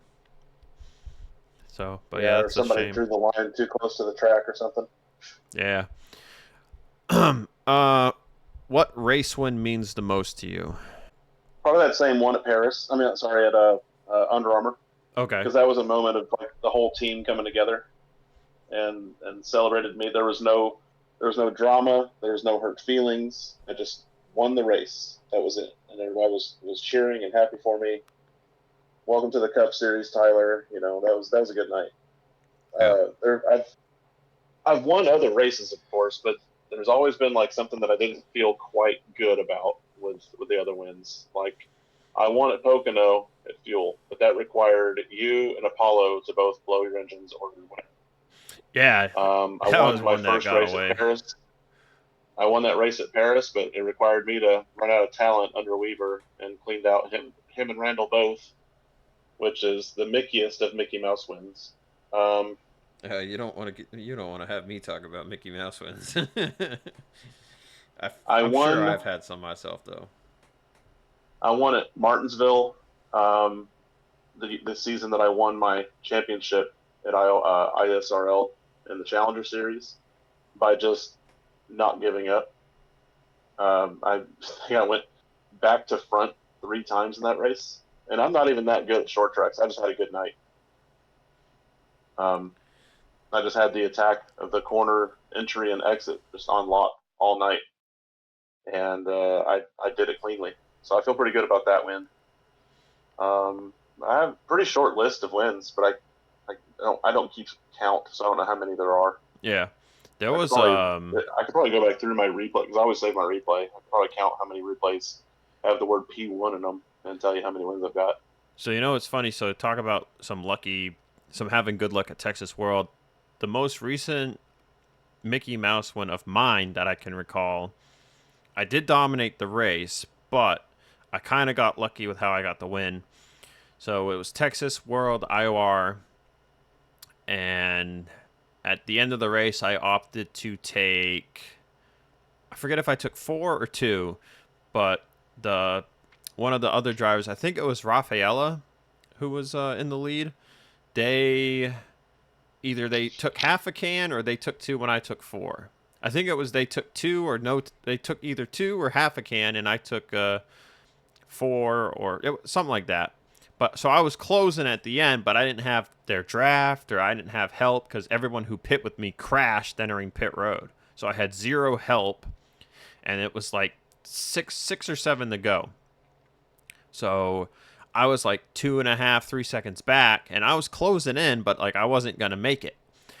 But so on the white, I had the gap down to 2 seconds, and for some reason, coming out of turn 2, I don't know if their left front went yellow or they had a tire go yellow, like one of the front tires went yellow or something. But they just started getting super tight coming off of turn 2, and they tried to lift and they still ended up smacking the wall, so they lost all their momentum. And I mean, I'm just coming like a bat out of hell down the back straightaway, and I was going like 15 miles an hour, 20 miles an hour faster. And like all I had to do was like, well, if they block me, they're going to get wrecked. So I just kind of drove around there outside and won the race off of 4. But like I said, like that's kind of like a Mickey Mouse win. Like, I mean, I kind of got lucky there.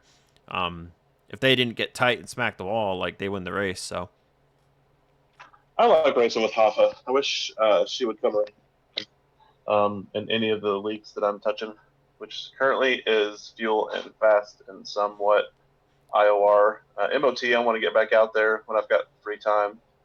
ISRL has a charity race coming up on iRacing. I think I'm gonna try for that one.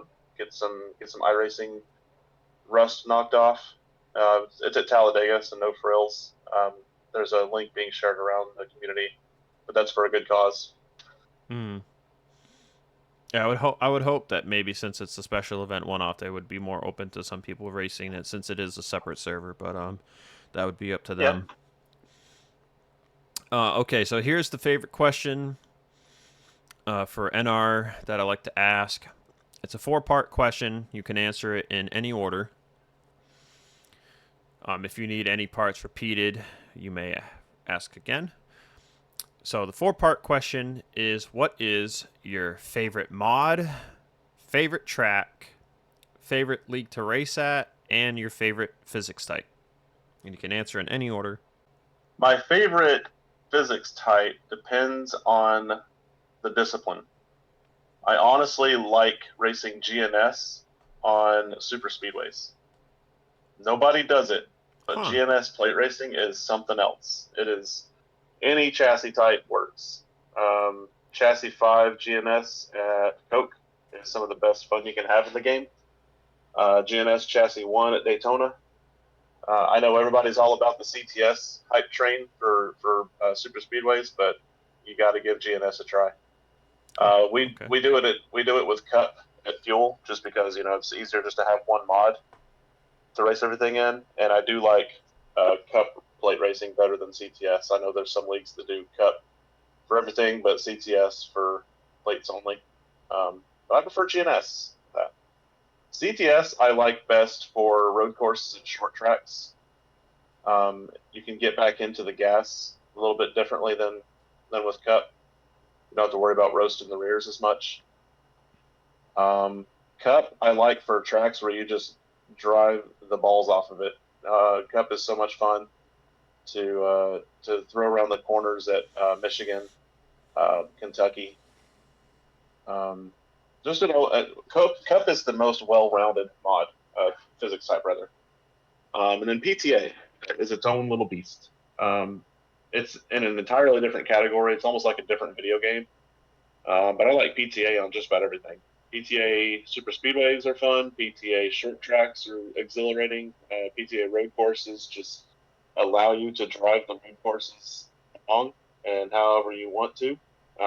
There's a video on my YouTube that I just love watching every now and then that I uploaded, and I probably have almost all the views on the video. It is me taking the original Project Wildfire CTS truck mod, switched to PTA physics, and I'm just giving it hell on Road America. It is something else. So PTA is fun.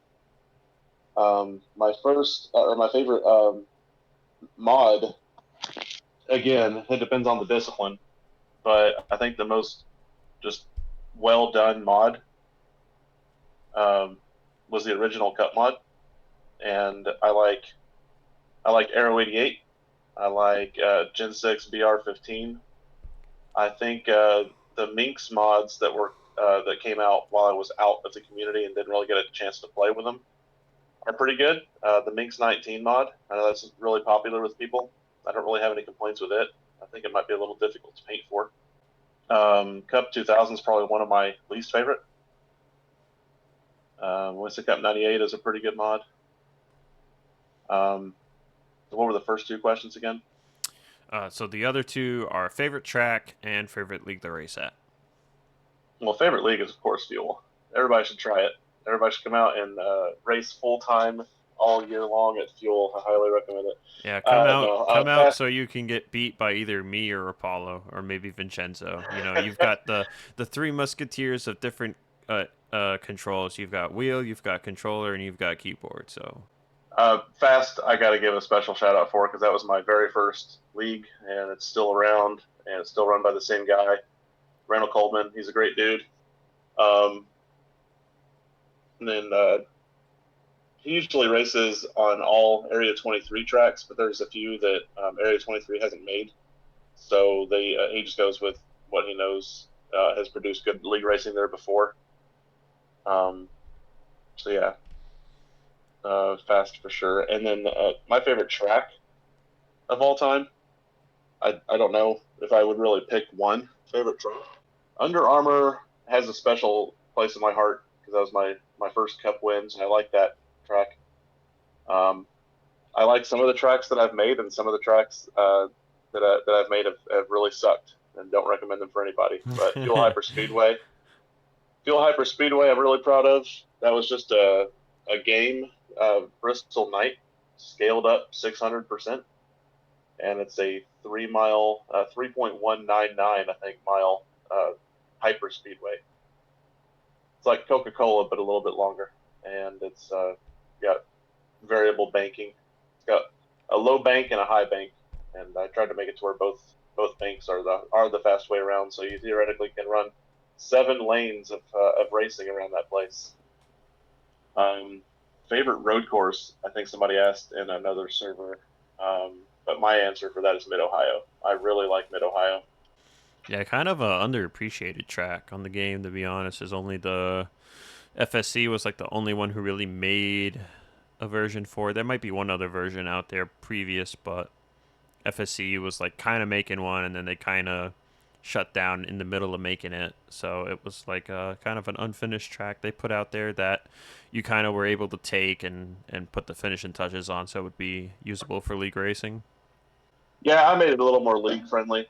I made some wider places. I made the curbing wider in some places. I made some runoff where there used to not be runoff. So maybe it's like a beginner level version of Mid Ohio. Yeah, I really like racing there in GNS physics. Well, right on. Okay, so one last NR related question. Have you met anybody from the community outside of the game? Yes, I went to college with Thunder 98, Jack Yachtis. Okay. We both went through the graphic design curriculum there at NTSU. Nobody else? Not in real life, but I've made some friends in this community that I'll be friends with even after we both leave the community. I could list them, but the list would go on and on. Yeah, no, absolutely. It's all good on that one. All right. I can spare a couple more minutes. Any other hobbies outside of sim racing? Yeah, I'm really big into Pokemon, which anybody who's in my Discord server knows that. We've got the Pokemon bot. Um, I play all the games. I just pre-ordered Legends Arceus. I'm sorry, Legends CA. I just pre-ordered that, so we're looking forward to getting that October 16th. Um, I'm back into analog media pretty heavy. Cassette tapes are a big hobby, big passion of mine right now. Collecting, recording, listening. I got like 5 different Walkman models that I like to take to work with me and listen in the car on the aux port. So my car is just old enough to still have an aux port. Mhm. I play guitar. I play drums. I have fun with music, just in general. Um, Not as big on building PCs as I used to be, but that was a hobby of mine for a while too.